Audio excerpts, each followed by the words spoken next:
అది ఇవాళ dashing daring and dynamic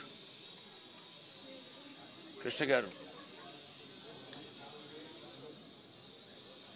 ఆయన మన మధ్య లేరన్నది ఒక నమ్మలేని నిజం.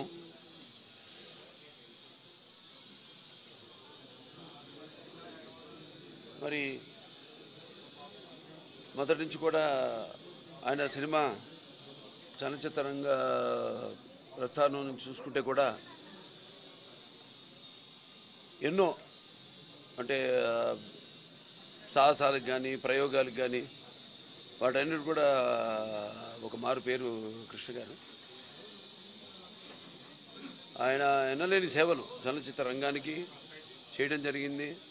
ఆయన మొదటి హాలీవుడ్ కౌబాయ్ సినిమా అయితే కానివ్వండి, మొదటి సినిమాస్కోప్ సినిమా అయితే ఏంటండి, లేకపోతే మొదటి 70mm సినిమా, లేకపోతే మొదటి DTS సౌండ్ సిస్టంతో సినిమాలు, ఇవన్నీ కూడా ఆయన ఏ టెక్నిక్ వచ్చినా మొదట్లో మన తెలుగు చలనచిత్ర రంగానికి ప్రవేశపెట్టి, అలాగే ఒక నటుడిగా, ఒక దర్శకుడిగా, ఒక నిర్మాతగా కూడా ఇట్లా పద్మాలయ స్టూడియోస్ని స్థాపించి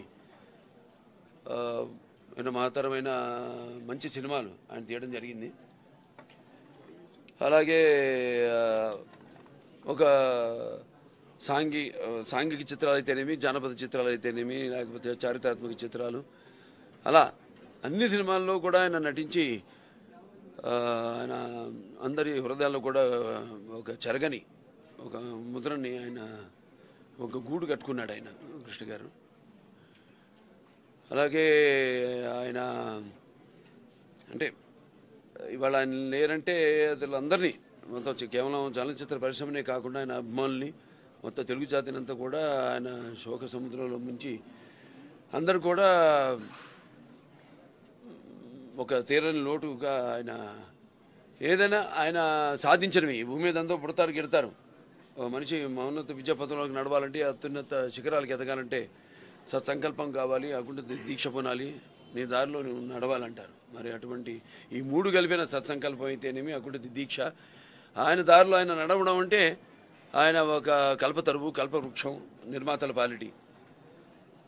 అలాగే ఒక నాన్నగారు, ఆయనలో ఉన్న సారూప్యం చాలా ఉంది, చాలా విషయాల్లో ఉన్నాయి. ఏంటంటే ఆయన ఎప్పుడు అంటుండేవారు కూడా, నాన్నగారు ఆయన నిర్మాతలకైతేనేమి. అలాగే ఈయన కూడా ఎప్పుడైనా మీరు సినిమాలు తీసినప్పుడు ఆ సినిమాలు మాత్రం మీరు ఎక్కడ తాకట్టు పెట్టద్దు, ఆ నెగిటివ్ని ఏదో అవసరాలకో మీరు తాకట్టు పెట్టద్దు. ఎప్పటికైనా అవి బంగారు గుడ్లు పెట్టే బాతులు అవి. నాన్నగారి తెనమి కృష్ణ గారు అంతే, వీళ్ళిద్దరే నాకు తెలిసి ఇండస్ట్రీలో. సో అలాగే కృష్ణ గారు కూడా ఒక నిర్మాతలకు ఒక పాలిటీ, ఒక కల్పవృక్షం. వాడికి ఎటువంటి ఇబ్బందులు ఉన్నా కూడా నిర్మాణంలో ఆయన సహకరిస్తూ టెర్మినేషన్ తగ్గించుకోవడం అయితేనేమి, పారితోషికం, లేకపోతే వాళ్ళకి ఆర్థికంగా సహాయపడడం ఏంటి, లేకపోతే కొత్త కొత్త నిర్మాతలను ఇంట్రడ్యూస్ చేసింది, కొత్త దర్శకుల్ని పరిచయం చేసిందంటే వీళ్ళిద్దరే, నాన్నగారు ఎన్టీఆర్ అండ్ కృష్ణ గారే.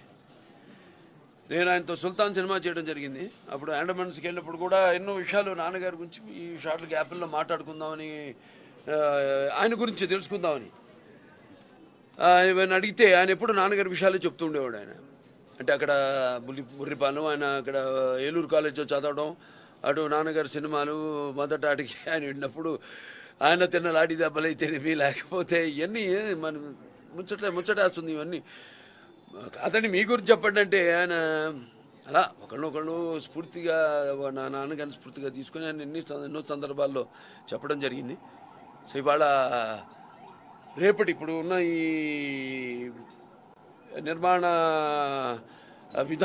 విధానానికి కూడా ఇవాళ ఒక కృష్ణ గారు అయితేనేమి, ఒక నాన్నగారు అయితేనేమి, వాళ్ళు ఒక స్ఫూర్తి ప్రదాత. భావి నిర్మాతలకు అందరూ కూడా అంటే చలనచిత్ర పరిశ్రమ బాగుండాలి, అందరూ బాగుండాలి. పంపిణీదారులు అయితేనేమి, ఎగ్జిబిటర్లు అయితేనేమి, నిర్మాతలు మొత్తం అందరూ బాగుంటేనే చలనచిత్ర రంగం బాగుంటుంది అన్న ఎప్పుడు ఒక కళామ తల్లి, ఏ కళామ తల్లి అయితే వాళ్ళని పోషించి ఆ స్థాయికి తీసుకెళ్ళింది. ఆయన ఎంపీగా కూడా ఏలూరులో 89లో ఆయన ఎంపీగా గెలవడం జరిగింది ఏలూరు నుంచి.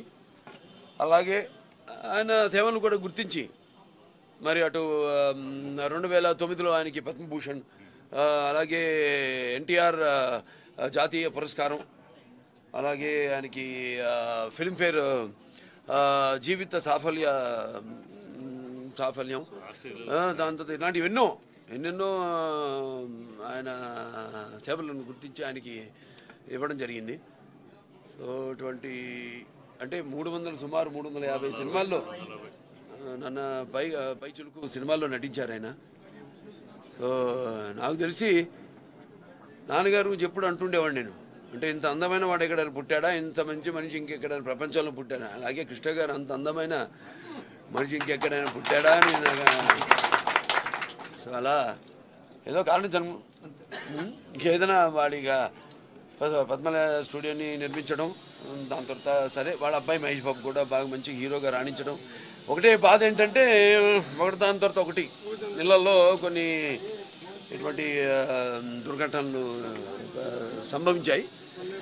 సరే ఆవిడ ఆయన శ్రీమతి గారు ఇందిరా గారు, అలాగే వాళ్ళ అబ్బాయి పెద్ద అబ్బాయి రమేష్ బాబు అట్లా ఒకే సంవత్సరంలో ఇలా జరగడం సరే ఇలాంటివన్నీ కాదు. కానీ ఇట్లా ముందు కుటుంబ సభ్యులందరూ కూడా ధైర్యంగా ఉండాలని, జరిగేది మానక తప్పదు. ఏమంటాం, చాలామందికి విషయాల్లో ఏదో కాలమైన దానికి వైద్యం రోజులు గడిచిన కొద్దీ మర్చిపోతామని, కానీ ఇలాంటి వాళ్ళు మనం జీవితాంతో మర్చిపోలేము. ఎందుకంటే వాళ్ళు చేసే సినిమాలు అయితేనేమి, వాళ్ళ వ్యక్తిత్వం, వాళ్ళ స్వభావం, అలా వాళ్ళు చేసిన సమాజానికి సేవలు అయితేనేమి, కళామందరికి చేసిన సేవలు అయితేనేమి, వాళ్ళు తీసిన సినిమాలు అవన్నీ కూడా శాశ్వతంగా మిగిలిపోయి ఉంటాయి. అవి ఉన్నంత వరకు వాళ్ళ మనుషులు గుర్తుండిపోతారు అని తెలియజేసుకుంటూ నా యొక్క ప్రగాఢ సానుభూతి, సంతాపం, నివాళులు అర్పిస్తూ వాళ్ళ కుటుంబానికి ప్రగాఢ సానుభూతి తెలియజేస్తాను. హాయ్ ఫ్రెండ్స్, మా టుడే టుమారో యూట్యూబ్ ఛానల్ చూస్తున్నందుకు చాలా థ్యాంక్స్. మరిన్ని లేటెస్ట్ వీడియోస్ కోసం వెంటనే సబ్స్క్రైబ్ చేయండి. అలాగే ఈ బెల్ ని కూడా రింగ్ చేసేయండి. మా నోటిఫికేషన్స్ అన్ని మీ మొబైల్లో వస్తాయి. అలాగే మా వీడియోస్ మీకు నచ్చితే లైక్ చేయండి, షేర్ చేయండి, నచ్చకపోతే కామెంట్ చేయండి.